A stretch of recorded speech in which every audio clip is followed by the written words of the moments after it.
Bismillahirrahmanirrahim. Assalamualaikum warahmatullahi wabarakatuh. Alhamdulillahilladzi alafa baina qulubina fa asbahna bi ni'matihi ikhwana. Alhamdulillahilladzi hadana li hadza wa ma kunna linahtadiya laula an hadana Allah. Asyhadu an la ilaha illallah wa asyhadu anna Muhammadan abduhu wa rasuluh. Allahumma salli ala Muhammad wa ala ali Muhammad kama shallaita ala Ibrahim wa ala ali Ibrahim wa barik ala Muhammad wa ala ali Muhammad kama barakta ala Ibrahim wa ala ali Ibrahim fil alamin innaka Hamidum Majid. Allahumma 'allimna ma yanfa'una wanfa'na bima 'allamtana wa zidna ilman yanfa'una amma ba'du. Alhamdulillah, kita bersyukur kepada Allah Subhanahu wa taala.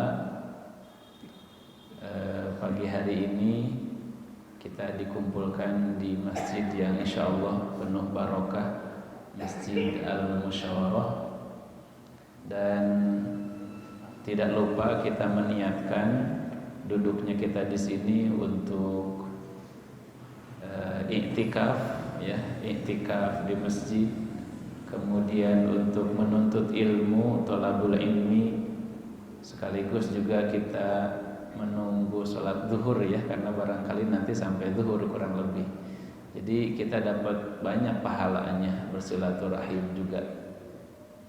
Salawat serta salam mudah-mudahan terlimpah untuk Nabi kita Muhammad sallallahu alaihi wasallam. Allahumma shalli ala Muhammad wa ala ali Muhammad. Yang terhormat Bapak Ketua DKM Masjid Al-Musyawarah, kemudian Ketua Yayasan Amal Terbaik Ustaz Soleh, alhamdulillah hatur nuhun sudah bisa mengadakan pengajian. Kemudian yang terhormat Bapak Haji Agus, Ketua RW 5, ya, Kelurahan Caringin. Insyaallah saya tinggal di Caringin juga di sana. Kemudian yang terhormat Bapak Pembina Masjid Al-Musyawarah yang kami banggakan dan tidak bisa disebut satu persatu, Bapak Ibu jamaah yang hadir untuk mengikuti kajian ini. Apa kabar Bapak Ibu yang dirahmati oleh Allah? Alhamdulillah, sehat, semangat, bahagia. Itu dapat pelajaran tadi dari Ustaz Soleh, ya. Alhamdulillah, sehat, semangat, bahagia. Ya, ini biar semangat semuanya, ya. Bapak Ibu yang dirahmati oleh Allah Subhanahu wa taala, sebagaimana mungkin diketahui dalam pengumuman, ya, bahwa kajian kita di pagi ini adalah kajian tafsir. Jadi bukan kajian fikih, bukan kajian tematik tertentu, tapi kita tafsir. Artinya yang kita kaji itu adalah Al-Quran, ya, yang kita kaji langsung dari ayat-ayat Al-Quran. Meskipun tadi temanya adalah memahami hakikat hidup, tapi pada intinya kajian kita adalah tafsir Al-Quran surat Al-Mulk. Tadi biasanya saya kalau mengajar Al-Quran tafsir itu biasanya mengajak Bapak Ibu atau jamaah untuk sama-sama membaca. Tapi karena tadi sudah dibacakan oleh Ustadz Ade, jadi sekarang tinggal kita sama-sama mengkaji saja. Surat Al-Mulk adalah surat di awal juz 29, ya.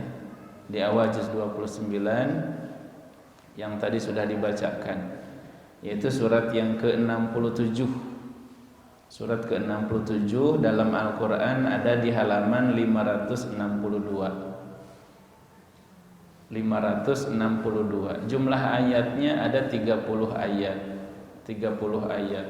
Dan barangkali hari ini, pagi hari ini juga kita sepertinya tidak bisa, ya, menyelesaikan satu surat keseluruhan karena begitu banyak makna, tafsir, pelajaran yang Allah sampaikan kepada kita dari surat Al-Mulk ini. Surat Al-Mulk ini surat Makkiyah ya, sebagaimana kita tahu. Sudah siap ya Bapak Ibu, kita mulai aja kajiannya. Ya, kita mulai aja. Dan mohon maaf kalau mengajar itu kata orang serius. Ya, meskipun saya ingin sedikit diselingi dengan pantun, dengan sedikit hiburan, tapi rasa-rasanya belum bisa gitu ya. Belum bisa. Tapi mudah-mudahan dengan keseriusan ini ilmunya serius juga gitu ya. Ilmunya serius juga. Surat Al-Mulk ini atau sering kita menyebut surat Tabarok ya. Orang-orang tua dulu itu nyebut surat Tabarok karena di awal ayatnya Tabarok. Ini surat Makkiyah. Surat yang diturunkan di Mekah. Dan juz 29 itu semuanya surat Makkiyah. 11 surat ya kalau tidak salah, 11 surat. Al-Mulk, Al-Qalam, Al-Haqqah, Al-Ma'arij, Nuh, Al-Jin, Al-Muzammil, Al-Muddathir, Al-Qiyamah, Al-Insan, Al-Mursalat, itu 11 surat, semuanya surat Makkiyah. Surat yang diturunkan di Mekah.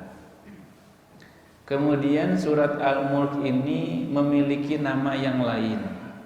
Memiliki nama yang lain. Dalam Al-Quran tertulis Al-Mulk. Tabarakalladzi biyadihil mulk, artinya kerajaan. Kerajaan milik Allah Subhanahu wa taala. Tapi Al-Mulk ini memiliki nama lain, yaitu Al-Munjiyah. Al-Munjiyah artinya apa? Yang menyelamatkan. Ya, disebut Al-Munjiyah karena terdapat di dalam hadis yang menyelamatkan seseorang dari siksa api neraka. Kemudian Al-Mulk ini juga memiliki nama lain, yaitu Al-Mani'ah. Al-Mani'ah yang menghalangi, yang menghalangi seseorang dari siksa api neraka atau siksa kubur. Ya, jadi namanya bisa Al-Mulk yang tertulis dalam Al-Quran, atau Tabarok, atau Al-Munjiyah yang menyelamatkan, Al-Mani'ah yang menghalangi, yang membentengi. Sebelum kita masuk kepada tafsir surat Al-Mulk, ya, kita baca dulu atau kita bahas dulu terkait dengan keutamaan surat Al-Mulk. Bapak Ibu yang dirahmati oleh Allah Subhanahu wa taala, surat Al-Mulk ini termasuk surat pilihan. Saya yakin sebagian Bapak Ibu, bahkan mudah-mudahan seluruhnya sudah hafal surat Al-Mulk ini. Sebagaimana kita akrab dengan surat Yasin, akrab dengan surat Al-Waqi'ah, ya, akrab dengan surat Ar-Rahman, maka Al-Mulk ini juga termasuk surat yang dianjurkan untuk kita hafal. Ya, cuma 2 halaman lebih sedikit. Apa keutamaannya? Kata Nabi sallallahu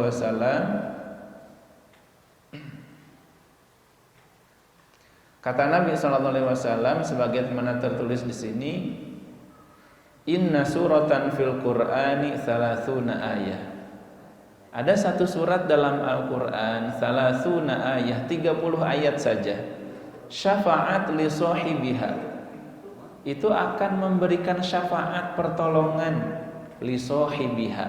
Li sahibiha ini bagi yang mempunyai surat Al-Mulk. Sahib surat Al-Mulk, sahabat surat Al-Mulk. Maknanya apa? Maknanya orang yang hafal surat Al-Mulk atau orang yang banyak membaca surat Al-Mulk. Dan surat Al-Mulk ini termasuk salah satu surat yang didawamkan oleh Rasulullah SAW sebelum tidur. Kita tidur biasanya baca apa? Ya, masih syukur kalau ingat doa tidur juga ya, bismika Allahumma ahya wa bismika amut. Kadang-kadang kebanyakan tidur kita ya saking capeknya atau apa gitu ya, tidur aja gitu ya. Tapi Nabi SAW banyak bacaannya sebelum tidur itu, termasuk membaca surat Al-Mulk. Kalau kita baca surat Al-Mulk mungkin ini mau tidur mau ngaji. Ya, mau tidur gitu ya saking banyaknya. Syafa'at li sahibiha, akan memberikan pertolongan kepada sahibnya, ya, yang membacanya, yang menghafalnya, hatta ghufira lahu, sampai dia diampuni nanti di yaumil akhir. Artinya orang yang rajin membaca surat Al-Mulk akan dibela, ya, dibela di hadapan Allah oleh surat Al-Mulk ini, yaitu suratnya Tabarakalladzi biyadihil mulk. Kemudian surat Al-Mulk juga, ya, dalam hadis riwayat yang lain, karena banyak hadisnya, itu surat yang apabila dibaca akan menyelamatkan seseorang dari siksa kubur, adzabil qabr. Ya, kita sebagai orang beriman meyakini adanya azab kubur. Meskipun bagi kita sekarang ini azab kubur ini masih perkara yang gaib, ya, perkara yang gaib. Ya. Rasa-rasanya dengan teknologi apapun, ya, azab kubur itu nggak bisa direkam. Orang dikubur, kemudian disimpan misalnya kamera, disimpan direkam, nggak mungkin bisa direkam. Ya. Itu terkait dengan keutamaan surat Al-Mulk. Nah ini, ya, hadisnya diriwayatkan dari Jabir. Anna Nabiyya sallallahu alaihi wasallam kana la yanamu hatta yaqra'a Alif Lam Mim Tanzil wa Tabarakalladzi biyadihil mulk. Jadi Nabi SAW biasanya tidak tidur, ya. Kalau mau tidur tidak langsung tidur kecuali membaca Alif Lam Mim Tanzil. Apa Alif Lam Mim Tanzil? Surat apa Alif Lam Mim Tanzil? Alif Lam Mim Tanzilul Kitabi la raiba fihi min rabbil alamin. Surat As-Sajdah, ya, surat As-Sajdah, surat yang ke 32,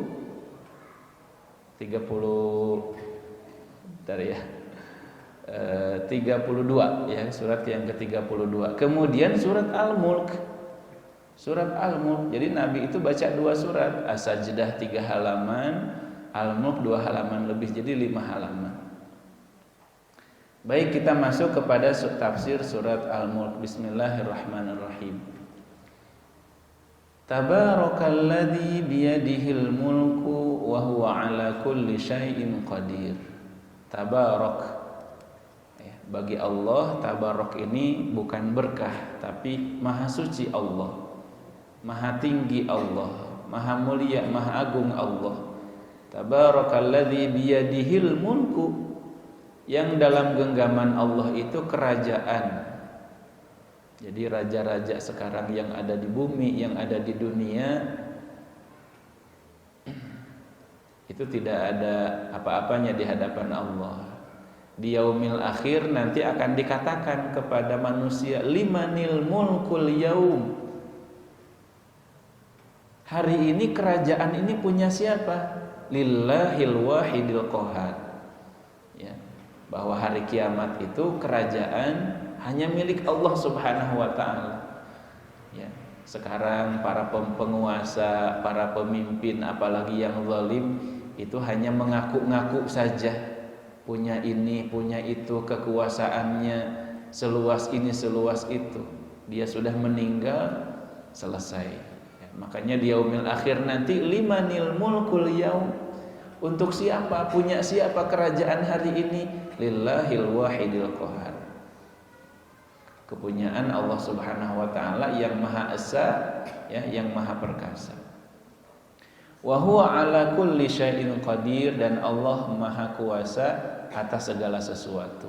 Ya, tidak ada yang mustahil bagi Allah, dan kalimat ini sering, ya, kita baca dalam Al-Qur'an. Kemudian yang kedua, ayat yang kedua ini banyak makna di dalam ayat yang kedua ini. Alladzi khalaqal mauta wal hayata liyabluwakum ayyukum ahsanu amala. Allah itu alladzi khalaqal mauta, yang telah menciptakan kematian. Jadi al-maut ini adalah makhluk. Al-maut itu makhluk, meskipun kita tidak bisa melihat kematian. Makanya dalam sebuah hadis disebutkan nanti di akhirat ketika ahli surga, ya surga kanan, ketika ahli surga sudah masuk surga, ketika ahli neraka naudzubillah sudah masuk neraka, Allah akan menghadirkan, bahasa kita tuh domba, ya kambing. Ya, Allah akan menghadirkan seekor kambing yang di badan kambing ini tertulis al-maut, kematian. Nah, kemudian kambing ini disembelih sehingga mati kambingnya. Apa kemudian dikatakan? Wahai penghuni surga, kalian kekal di dalamnya, tidak ada kematian lagi karena kematian sudah mati. Begitu juga dengan ahli neraka, khulud, ya langgeng, terus kekal di dalam neraka, kalian tidak akan pernah mati meskipun disiksa terus karena kematian sudah mati. Nah, jadi kematian ini makhluk. Allah itu alladzi khalaqal mauta wal hayah, yang menciptakan kematian dan menciptakan kehidupan. Kenapa di sini disebutkan kematian terlebih dahulu kemudian diikuti oleh kehidupan? Sebab apa sebabnya? Kenapa Allah menyebutkan kematian dulu baru kehidupan?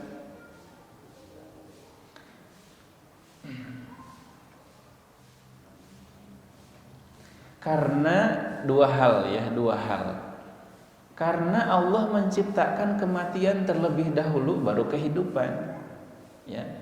Apa kata Allah dalam surat Al-Baqarah ayat yang ke-28?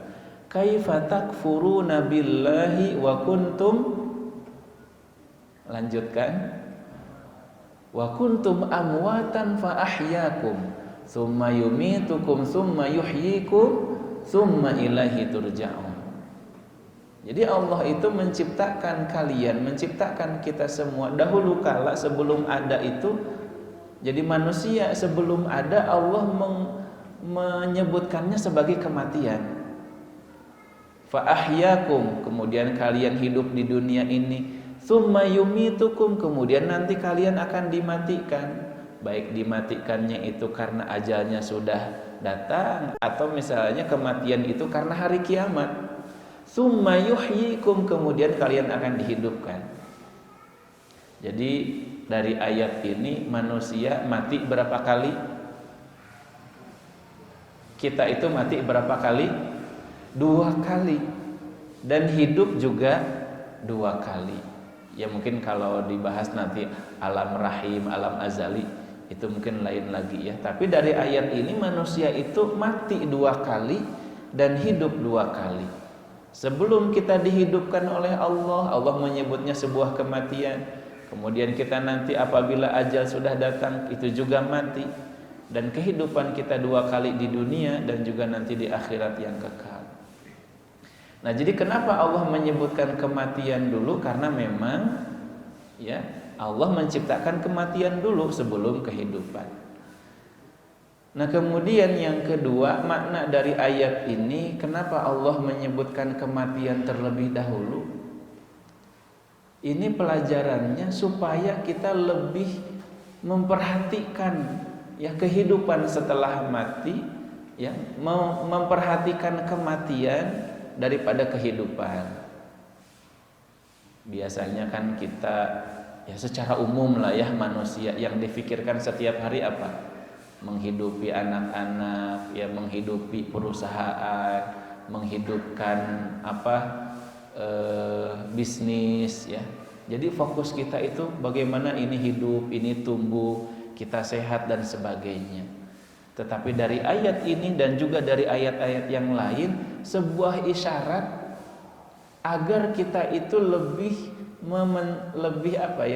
berpikir, lebih memprioritaskan, lebih mengingat kematian daripada kehidupan.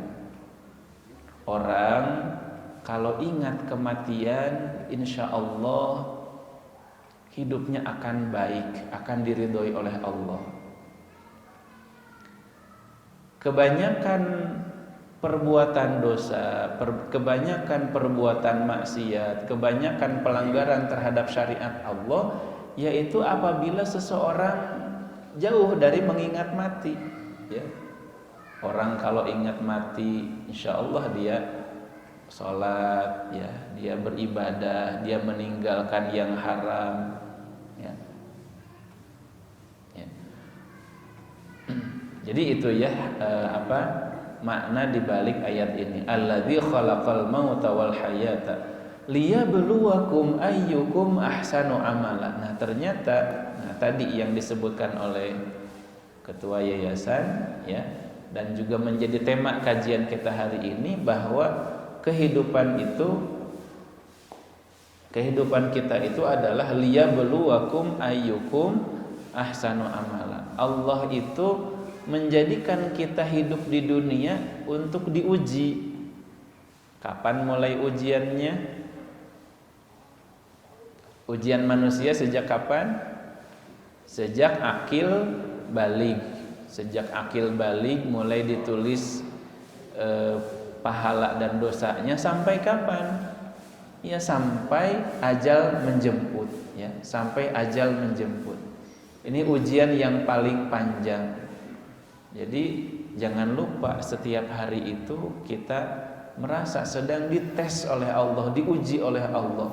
Liyabluwakum ayyukum ahsanu amala. Siapa yang paling baik amalnya? Yang paling baik amalnya, ya. Bukan yang paling banyak amalnya. Yang paling baik amalnya itu apa? Kata para ulama, yang paling baik amalnya itu adalah ini: akhlasuhu wa aswabuhu. Ini agak bermasalah, ya. Ya. Akhlasuhu wa aswabuhu.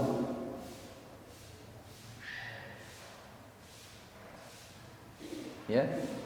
Jadi orang yang paling baik amalnya itu adalah orang-orang yang paling akhlas. Akhlas itu paling ikhlas. Dan bukan sekedar ikhlas, tapi aswab. Aswab itu paling benar sesuai dengan tuntunan Rasulullah. Kan oleh para ulama disebutkan, ya, syarat diterima amal itu ada berapa? Ya, syarat diterima amal ibadah kita oleh Allah itu ada dua. Satu ikhlas, dan satu sesuai sunnah, sesuai tuntutan Rasulullah SAW. Ya. Meskipun amalnya betul, ya, bersedekah, keluarkan zakatnya, kemudian dia puasa atau ibadah-ibadah yang lain, tapi kalau tidak ikhlas tidak diterima.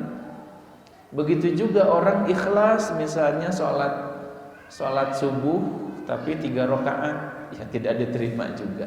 Jadi amal ibadah kita itu harus ikhlas dan harus sesuai contoh Rasulullah SAW. Ikhlas baca Quran, tapi baca Qurannya tidak pakai tajwid. Ya, kalau memang masih belajar tidak apa-apa, ya.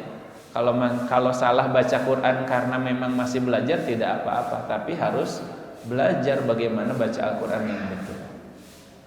Nah, jadi itu hakikat kehidupan. Alladzi khalaqal mauta wal hayata liyabluwakum ayyukum ahsanu amala wa huwal azizul ghafur. Dan Allah Maha Perkasa, Maha Pengampun.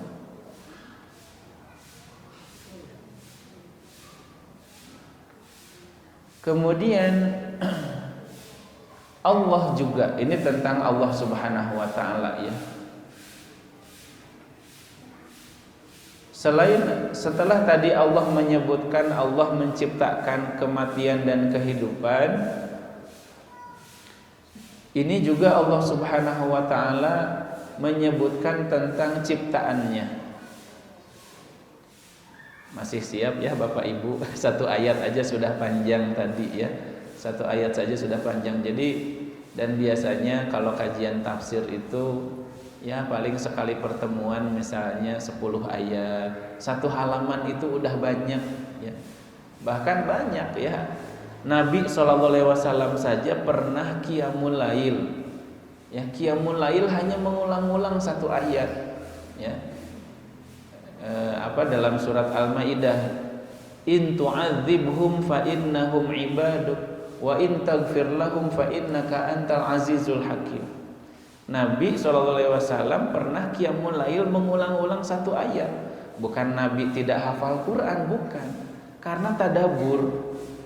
Nah begitu juga dengan kita. Kalau kita mengkaji Al-Quran itu tidak boleh hanya sekedar mengejar kuantitas. Saya hari ini mau membaca tafsir Al-Quran misalnya 100 ayat ya, kebanyakan itu ya. Tafsir itu mungkin 5 ayat ya, demikian. Karena saking banyaknya makna di balik sebuah ayat. Kemudian ayat yang ketiga yang kita lanjutkan, Allah Subhanahu wa taala berfirman, "Alladzi khalaqa sab'a samawatin tibaqa." Allah itu yang telah menciptakan 7 lapis langit tibaqa, ya, berlapis-lapis. Ma tara fi khalqir rahmani min tafawut. Kalian tidak akan melihat dalam ciptaan Allah itu, ciptaan Allah yang Maha Rahman, min tafawut, dari sesuatu yang tidak seimbang, kacau. Jadi Bapak Ibu yang dirahmati oleh Allah Subhanahu wa taala, kita bisa melihat Allah tidak? Tidak bisa saat ini. Dan di dunia ini tidak ada satupun manusia yang pernah melihat Allah, termasuk para nabi, para rasul. Nabi SAW pernah ditanya oleh sahabat, "Ya Rasulullah, apakah engkau pernah melihat Allah?" Wajahnya maksudnya. Apa kata Nabi? "Nurun anna arahu." Nabi SAW ketika dimi'rajkan ke Sidratul Muntaha kan langsung menerima wahyu tentang sholat dari Allah. Tapi Nabi tidak pernah melihat Allah. Kata Nabi, cahaya ya, saat itu penuh dengan cahaya, bagaimana aku dapat melihat Allah? Makanya barang siapa yang mengatakan bahwa Muhammad pernah melihat Allah, maka dia telah berdusta. Jadi kita itu di dunia tidak dapat melihat Allah, apalagi kita orang biasa. Tetapi kita dapat melihat kebesaran Allah, keagungan Allah dari ciptaannya yang maha sempurna. Ya. Janganlah langit yang begitu menjulang tinggi, kita melihat seekor semut, kita melihat seekor nyamuk, kita melihat seekor cicak misalnya, atau apa saja makhluk Allah begitu sempurna. Nah di sini Allah menyebutkan tentang langit, dan langit itu satu mahakarya Allah Subhanahu wa taala. Ya, alladzi khalaqa sab'a samawatin tibaqa. Allah itu yang menciptakan 7 lapis langit. Bagaimana 7 lapis langit itu? Ya. Langit itu kan ada 7, kata Allah menyebutkan. Dan langit yang terdekat dengan kita itu adalah langit dunia, langit yang ke-1. Ya, langit yang ke-1. Padahal langit yang ke-1 itu adalah tempat di mana bintang-bintang dan semua benda langit. Ya. Ya, tempat semua bintang-bintang dan benda langit. Makanya di ayat berikutnya ada ya. Kami sampai ke langit yang pertama itu 500 tahun. Kemudian tebalnya langit yang pertama juga adalah 500 tahun jaraknya. Wallahu a'lam 500 tahun apa? Ya, 500 tahun apa? Bapak Ibu mungkin yang khususnya nih bapak-bapak atau ibu-ibu yang mungkin pernah membaca astronomi ataupun dunia antariksa, berapa luas ya alam semesta kita itu ya. Kalau para ilmuwan mengatakan luas alam semesta itu yang baru teramati ya, yang baru teramati 46,5 miliar cahaya. 46,5 miliar tahun cahaya. 1 tahun cahaya juga kita nggak tahu berapa juta kilometer ya. Yang jelas kecepatan cahaya, ada yang masih ingat? Ya, kecepatan cahaya itu 1 detik 300.000 kilometer. ya.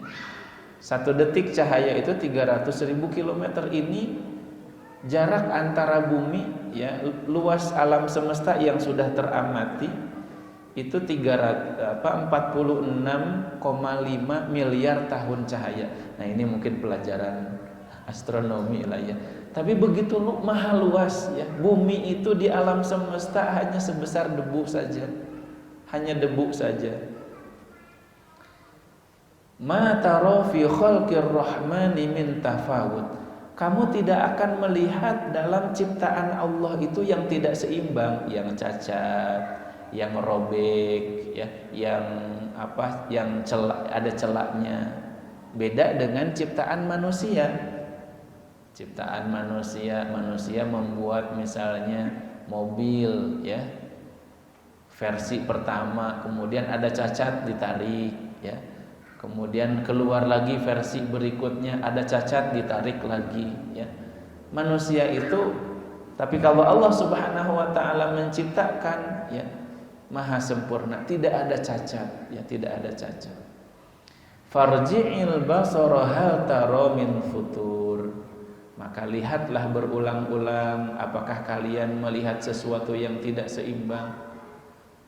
Kalau ciptaan manusia, ya contohlah kita buat rumah, kita buat misalnya baju, pakaian, ya mungkin rumah selewat mah ini ya, cakep, megah gitu ya. Tapi ketika kita lihat teliti gitu ya, yang kecil-kecil banyak yang kurangnya. Tapi kalau ciptaan Allah Subhanahu wa taala, jangankan seseorang itu mencari cacat, justru yang terjadi malahan semakin orang meneliti, ya meneliti misalnya hewan, meneliti gunung, meneliti samudra, meneliti antariksa, yang ketemu bukan cacat, justru yang ketemu adalah ya banyak orang yang mendapatkan hidayah, ya. Betapa sempurnanya ciptaan Allah. Banyak sesuatu yang kita tidak ketahui, ya. Alam laut misalnya, ya, di bawah laut itu ada apa? Kata Imam Al-Ghazali, ya, kata Imam Al-Ghazali, jumlah binatang di lautan itu kurang lebih 7 kali lipat binatang di daratan jenisnya. Kenapa? Karena ya bumi itu kan 1/7-nya itu daratan, sementara 6/7-nya lautan. Jadi bumi itu hanya 1/7. Di lautan lebih banyak lagi. Makanya kalau kita lihat flora dan fauna, ya banyak ya makhluk-makhluk Allah yang kita tidak kenal. Jadi sesering apapun kita melihat ciptaan Allah, maka kita tidak akan menemukan yang cacat. Kemudian kata Allah Subhanahu wa taala, "Tsummarji'il basara karrataini yanqalib ilaikal basaru khasi'a wa huwa hasir." Kemudian pandangilah lagi ya ciptaan-ciptaan Allah itu berulang-ulang, yang terjadi apa? Yanqalib ilaikal basar. Penglihatan kita akan kembali kepada kita dalam keadaan lelah. Khosi'ah ini dalam tafsirnya disebutkan dalam keadaan terhina, ya. Maksudnya ketika kita mentadaburi, mentafakuri, kan ada tafakur alam ya, mentadaburi, mentafakuri, menghayati ciptaan-ciptaan Allah, yang terjadi adalah kita akan merasa kecil di hadapan Allah. Itu kalau orangnya beriman ya. Orangnya beriman, ya kan. Justru kalau orang-orang ateis, orang-orang yang tidak percaya Tuhan, semakin dia bisa meneliti alam semesta, semakin dia sombong.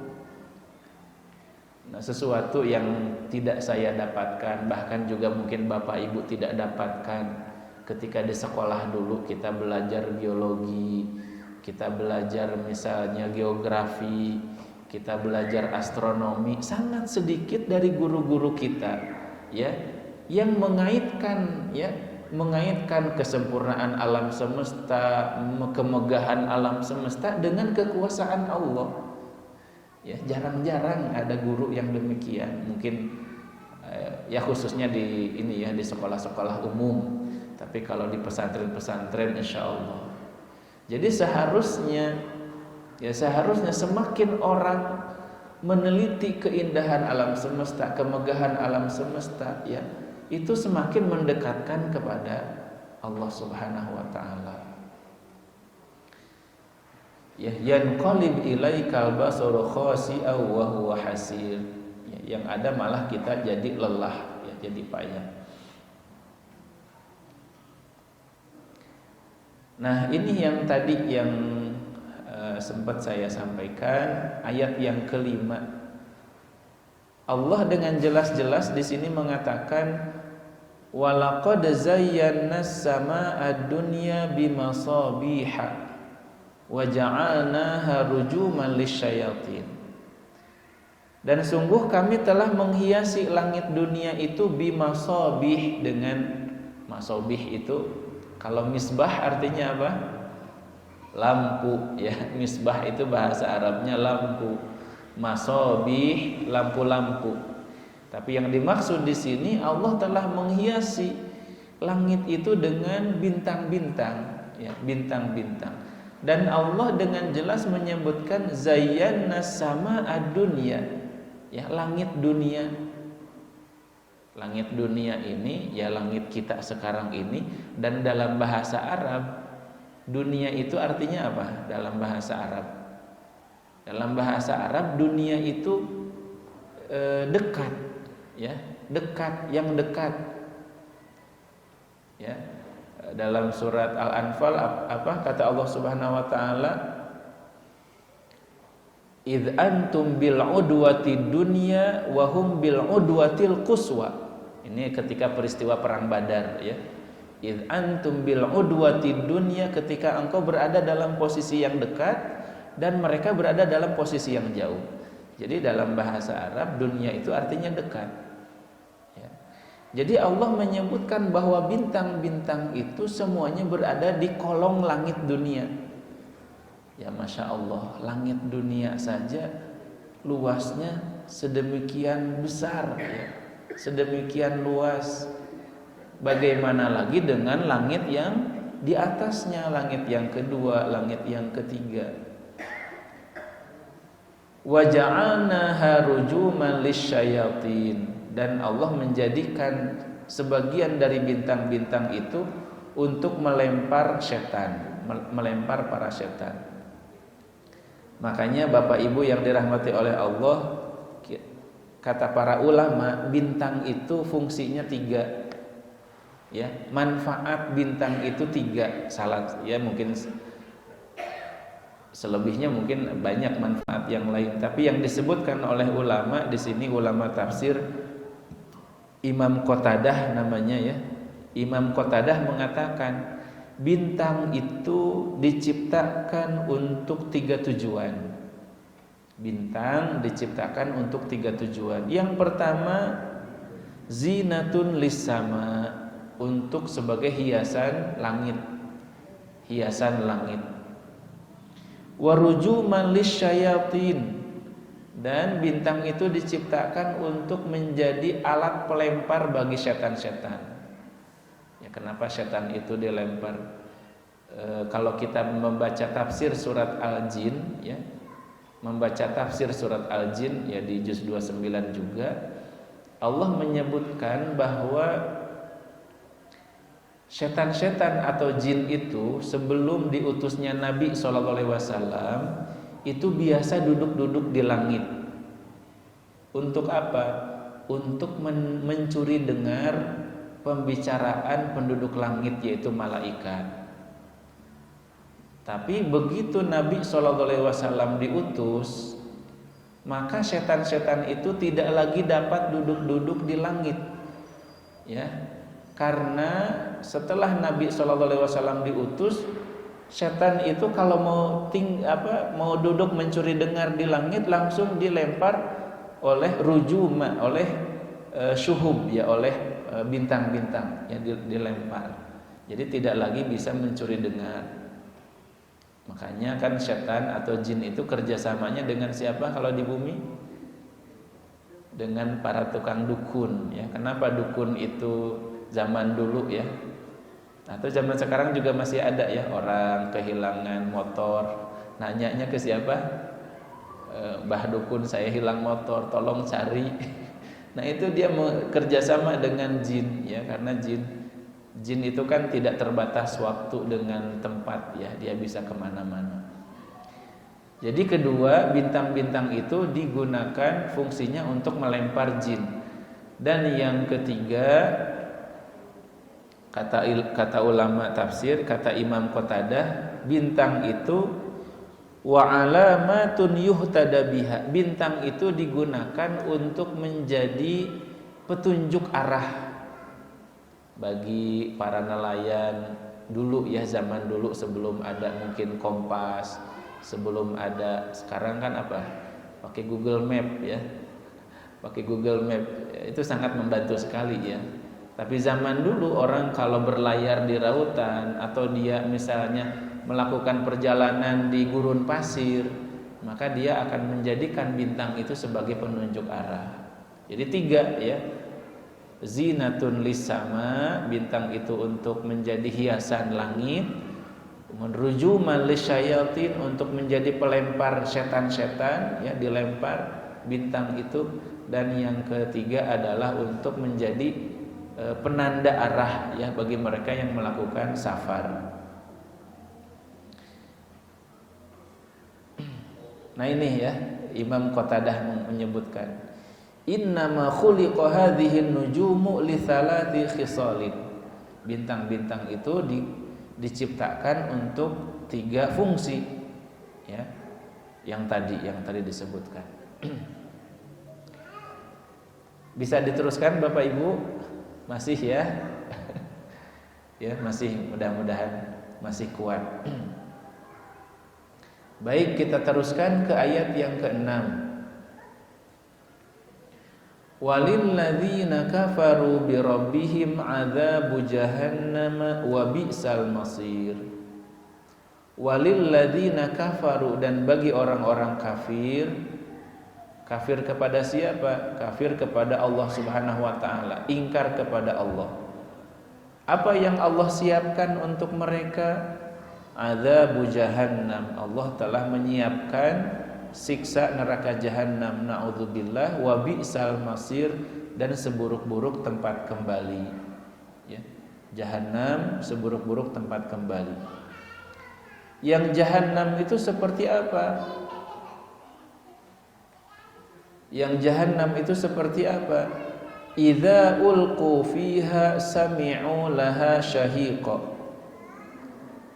Apabila dilemparkan ke dalam neraka jahanam itu penghuni neraka, sami'u laha syahiqa ya, maka dia akan terdengar dari api neraka itu suara yang menakutkan, syahiqa wa hiya tafur, dan dia menggelegak ya. Kalau dalam tafsir Ibnu Katsir ya, dalam tafsir Ibnu Katsir disebutkan orang yang disiksa di dalam neraka jahanam itu ya seperti seseorang yang merebus apa ya, kerikil yang sedikit di dalam air yang banyak ya, menggelegak ya. Na'udzubillah min dzalik. Disebutkan oleh para ulama, taglibihim kama yaglil habbul qalil fil ma'il katsir. Jadi neraka jahanam itu akan ya membakar ya, merebus ya, ataupun menyiksa orang-orang yang ada di dalamnya seperti seseorang yang merebus biji-bijian yang sedikit di dalam air yang banyak. Ya, dan kita tidak bisa membayangkan betapa mengerikan ya, betapa dahsyat siksa api neraka. Yang api neraka itu, jahanam itu, kata Allah, takadu tamayyazu minal ghaidh. Hampir-hampir saja neraka itu terpecah ya karena marah. Neraka itu kan makhluk Allah. Neraka itu makhluk Allah yang ditugaskan oleh Allah untuk menyiksa orang-orang yang ingkar kepada Allah, yang tidak beribadah kepada Allah, orang-orang kafir, orang-orang zalim. Dan neraka itu ya hampir saja pecah karena marah ya. Contoh misalnya ya, kalau mungkin Bapak Ibu ya, kadang-kadang kan kita juga kalau misalnya kita kan harus menahan marah ya. Tapi walaupun bagaimana, kadang kita kan pernah marah. Yang marahnya itu kadang-kadang kalau itu sampai ubun-ubun ya, sampai ubun-ubun. Ya. Kalau orang marah dadanya itu pengen seolah-olah ingin pecah gitu ya, ingin pecah. Saking keselnya, saking ngambeknya ya. Misalnya kepada suami atau kepada istri atau kepada siapa gitu ya. Saking nyeseknya dada ini pengen pecah gitu, seolah-olah ingin pecah. Nah begitu juga dengan neraka. Neraka jahanam itu sangat marah kepada penghuni yang memasukinya. Takadu tamayyazu minal ghayz. Kullama ulqiya fiha faujun sa'alahum khazanatuha alam ya'tikum nadhir.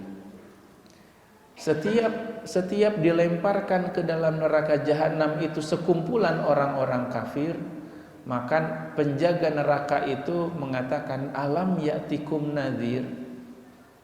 Kenapa kamu masuk neraka? Kenapa kamu disiksa oleh Allah? Bukankah telah datang kepada kalian pemberi peringatan? Nah ini dalam Al-Quran banyak ayat-ayat yang menyebutkan bahwa Allah itu maha adil. Bagaimana maha adilnya Allah? Allah itu maha adil bahwa Allah tidak akan menyiksa seseorang sebelum risalah Allah, sebelum utusan Allah itu sampai kepada kepada orang itu. Jadi Allah sekali lagi tidak akan menyiksa seseorang yang dalam kehidupannya dia misalnya tidak pernah dengar Islam, tidak pernah dengar Muhammad, tidak pernah dengar misalnya syariat-syariat Allah. Dan mungkin gak ada orang yang di dunia tidak pernah dengar Islam? Mungkin ya, mungkin. Makanya dalam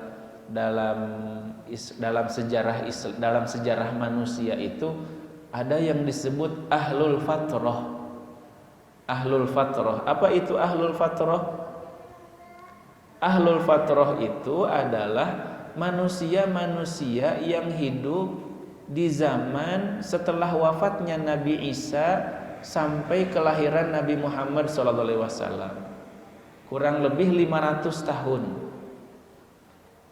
Jadi dalam sejarah manusia ini kurang lebih ada 500 tahun di mana di zaman itu tidak ada nabi, tidak ada rasul. Kalau di zaman Nabi Ibrahim ya.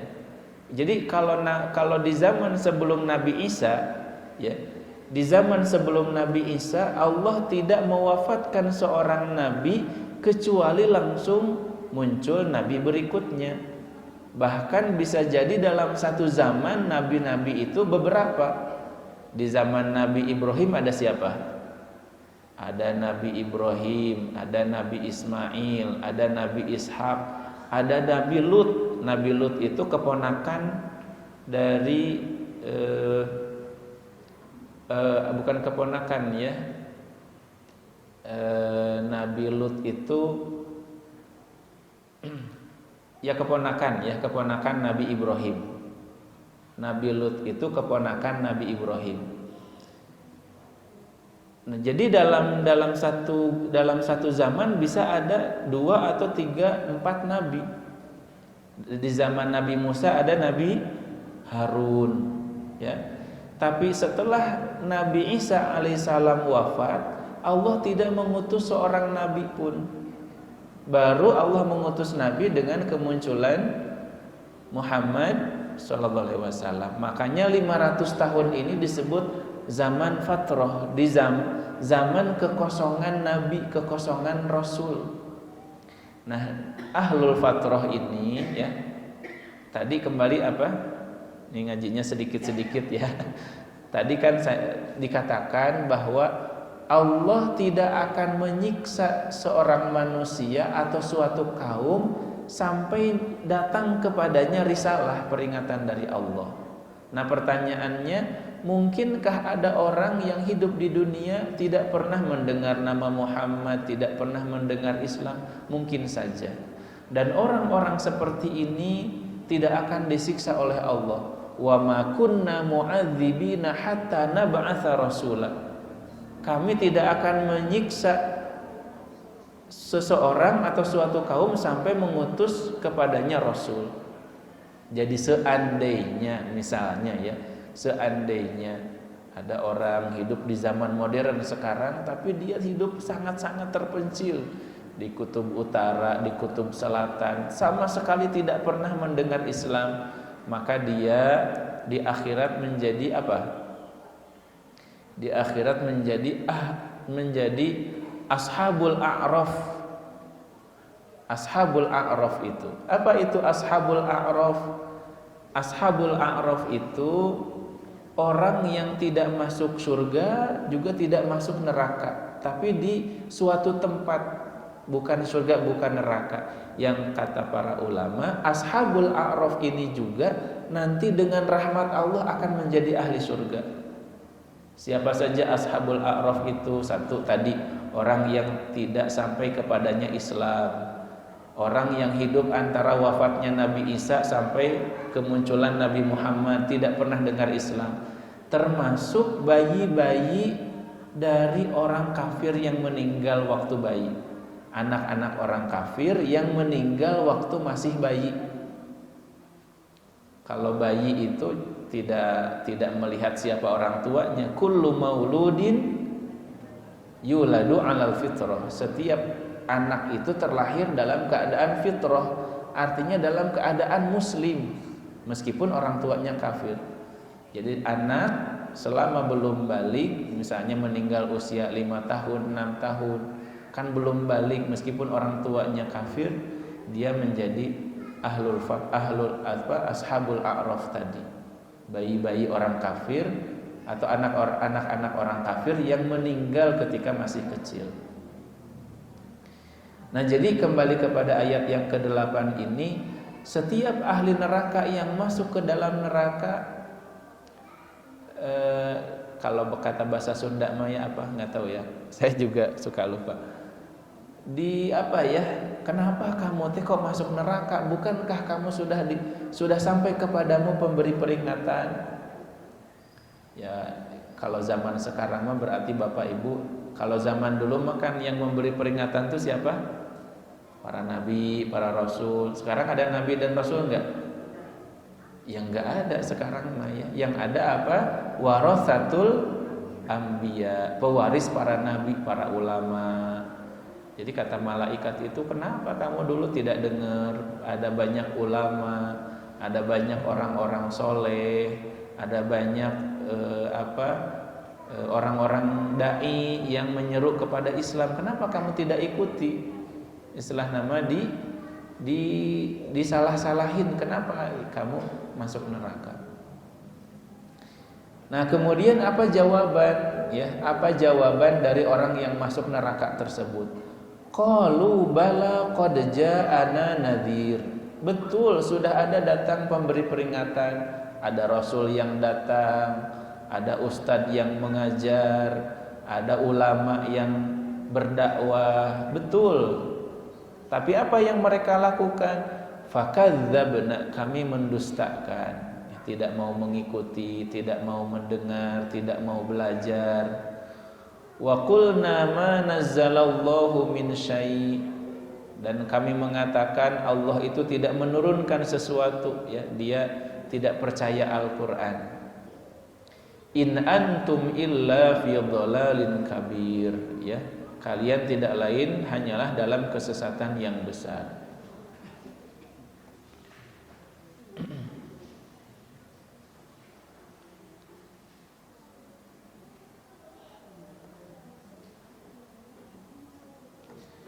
Nah, kemudian ayat yang ke-10 ini menunjukkan bahwa Allah Subhanahu wa taala itu sebenarnya telah menitipkan kepada kita. Allah Subhanahu wa taala telah menitipkan kepada manusia tiga hal yang seandainya dengan tiga perkara ini kita menggunakannya dengan baik, maka seseorang itu akan dapat hidayah. Apa kata ayat ini? Wa qalu law kunna nasma'u aw na'qilu ma kunna fi ashabis sa'ir. Mereka mengatakan seandainya kami dulu menggunakan telinga untuk mendengar, menggunakan hati untuk berfikir, ma kunna fi ashabis sa'ir, niscaya kami tidak akan menjadi penghuni neraka. Makanya para ulama menyebutkan bahwa dalam diri manusia itu ada turukul hidayah. Turukul hidayah, jalan-jalan masuknya hidayah. Dari mana jalan-jalan masuknya hidayah itu? 3. Hati untuk berfikir, ya, untuk bertadaburi, kemudian mata untuk melihat, dan telinga untuk mendengar. Ini alat ataupun bekal yang diberikan oleh Allah kepada manusia untuk dia bisa mendapatkan hidayah. Jadi orang kalau dia tidak beriman kepada Allah, dia itu tidak menggunakan hati dan pikiran, tidak menggunakan matanya, tidak menggunakan telinganya. Kan dalam diri manusia itu 3 ini ya, yang istilahnya untuk kita bisa menerima ilmu, menerima informasi, ya, dengan 3 hal ini: telinga, mata, dan hati untuk berpikir. Kalau lisan itu untuk mengeluarkan apa yang ada dalam hati, ya. Kalau kan sering dikatakan begitu ya, telinga kita berapa? 2. Telinga kita itu 2, tapi lisan kita 1. Maknanya apa? Kita itu harus lebih banyak mendengar dan sedikit berbicara. Nah, termasuk juga tadi bahwa anggota tubuh kita yang dibekalkan oleh Allah kepada itu 3 yang digunakan untuk bisa menerima hidayah. Mata untuk melihat ciptaan Allah, telinga untuk mendengar yang baik-baik, dan hati untuk berfikir. Sementara untuk mengungkapkan perasaan, mengungkapkan yang lain-lain itu kita hanya 1, ya 1, ya, meskipun dengan sekarang mungkin menulis juga adalah lisan, ya. Jadi orang yang tidak beriman kepada Allah adalah mereka yang menutup pintu-pintu hidayah, tidak menggunakan bekal dari Allah berupa mata, kemudian hati, dan juga pendengaran. Makanya dalam ayat-hum qulubul la yafqahuna biha walahum adzanun la yasma'una biha walahum a'yunun la yubsiruna biha. Orang-orang kafir itu punya hati tapi hatinya tidak digunakan, punya mata tapi tidak digunakan matanya, punya pendengaran tapi juga tidak digunakan pendengarannya. Fa'tarafu bidzanbihim fasuhqan li ashabis sa'ir. Dan mereka mengakui dosa-dosa mereka, dan kebinasaanlah bagi penghuni neraka yang menyala-nyala. Kata para ulama, ya, dalam hadis disebutkan riwayat Imam Ahmad, lan yahlikan nasu hatta yu'dziru min anfusihim. Manusia itu di akhirat tidak akan menjadi ahli neraka, ya. Jadi semua ahli neraka, ya, mereka pada akhirnya akan mengakui di hadapan Allah bahwa mereka itu pantas pantas mendapatkan hukuman itu. Kalau di dunia kan kadang-kadang gitu ya, ada orang di penjara padahal dia itu tidak salah. Bahkan mungkin kebanyakan begitu ya, apalagi di negara yang mungkin pemerintahnya tidak adil. Banyak yang orang tidak bersalah malah dihukum, orang yang bersalah malah dibiarkan berkeliaran. Tapi di hadapan Allah, di mahkamah Allah, tidak ada orang yang disiksa di dalam neraka kecuali memang mereka mengakui bahwa mereka itu berhak dengan siksaan itu. Jadi tidak ada yang dizalimi di sisi Allah Subhanahu wa taala. Baik, satu lagi ya Bapak Ibu yang dirahmati oleh Allah, karena satu halaman ya, sampai 12 ayat saja ya. Jadi surat Al-Mulk ini 30 ayat ya, minimal sekali 2 kali pertemuan ya, atau bahkan 3 kali ya. Tapi hari ini kita sampai ayat 12 aja ya. Dan ayat yang ke-12 ini sangat dalam maknanya ya. Sangat dalam maknanya dan menjadi pesan juga bagi kita. Allah Subhanahu wa taala berfirman, innal ladzina yakhshawna rabbahum bil ghaibi lahum maghfiratu wa ajrun kabir. Sesungguhnya orang-orang yang takut kepada Rabb mereka bil ghaib, dalam keadaan tidak terlihat oleh mereka, lahum maghfiratu wa ajrun kabir, mereka akan mendapatkan maghfirah dan pahala yang besar. Jadi orang yang akan mendapatkan maghfirah, ampunan dari Allah dan pahala yang besar itu mereka-mereka yang takut kepada Allah dalam keadaan ghaib. Ghaib itu apa? Tidak terlihat, tidak nampak, tidak terdeteksi ya. Jadi maksudnya apa? Orang yang takut kepada Allah dalam keadaan ghaib itu maksudnya apa? Dua ya.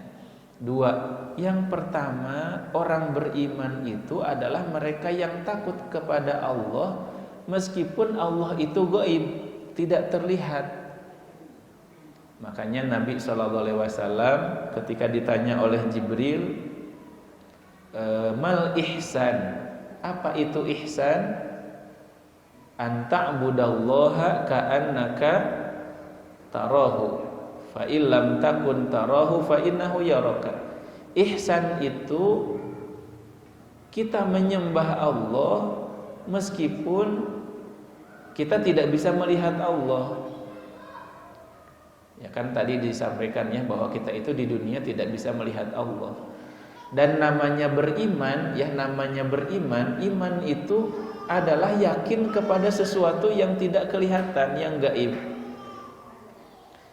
Makanya salah satu perbedaan orang kafir dengan orang beriman, orang kafir itu kan mereka-mereka yang tidak yakin kecuali sesuatu yang terlihat materi. Mau menyembah Tuhan, bikin dulu Tuhannya jadi patung. Melihat misalnya pohon yang besar ya disebut Tuhan ya, melihat matahari disembah mataharinya, melihat bintang disembah bintangnya. Orang kafir itu tidak percaya kepada yang gaib, makanya tidak beriman. Orang baru beriman, makanya semua rukun iman ya itu kan semuanya iman kepada yang gaib ya. Iman kepada Allah ya, kepada Rasul, apalagi bagi kita yang tidak bertemu dengan Rasul ya. Iman kepada hari akhirat ya, iman kepada qada dan qadar, iman kepada hari kiamat, sebagian besarnya yang gaib. Nah, jadi orang beriman, orang yang takut kepada Allah dalam keadaan gaib itu, dia tetap takut kepada Allah, tetap beribadah kepada Allah, tetap muraqabatullah meskipun tidak melihat Allah. Kemudian yang kedua, maksudnya takut kepada Allah dalam keadaan gaib itu adalah seseorang tetap takut kepada Allah meskipun dia dalam keadaan tidak terlihat. Di rumah sedang sendiri, tidak ada orang. Di kantor sedang sendiri, tidak ada orang. sedang musafir ke tempat asing, gak ada yang kenal dengan kita, tapi kita tetap takut kepada Allah meskipun gak ada yang melihat. Di depan mata misalnya ada uang haram, ya tidak kita ambil, ya meskipun tidak ada yang melihat. Di depan mata ada peluang untuk maksiat, tidak kita lakukan, ya itu namanya yakhshawna rabbahum bil ghaib, tetap takut kepada Allah meskipun kita tidak ada yang melihat dari makhluk Allah, tidak ada manusia yang lain. Nah inilah yang disebutkan bahwa orang-orang yang akan mendapatkan ampunan Allah dan pahala yang besar itu orang yang tetap takut kepada Allah meskipun dalam keadaan ghaib.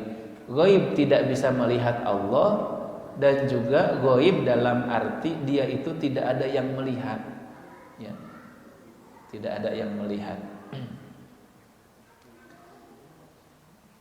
Baik, sampai di situ dulu barangkali Bapak Ibu yang dirahmati oleh Allah Subhanahu wa taala. Kalau diteruskan mungkin akan memakan waktu cukup banyak. Ya, Bapak Ibu juga mungkin ada batasnya ya. Kadang-kadang kalau otak kita itu terlalu banyak informasi yang masuk, ya modal ya keluar lagi. Termasuk saya juga mungkin terbatas energinya. Jadi sampai di situ dulu, sampai ayat yang ke-12 dari surat Al-Mulk ini, atau surat Al-Munjiyah, surat Al-Mani'ah. Ya, banyak pelajaran yang tadi kita bisa ambil. Mudah-mudahan ada manfaatnya. Saya cukupkan terlebih dahulu. Billahi taufiq wal hidayah. Assalamualaikum warahmatullahi wabarakatuh.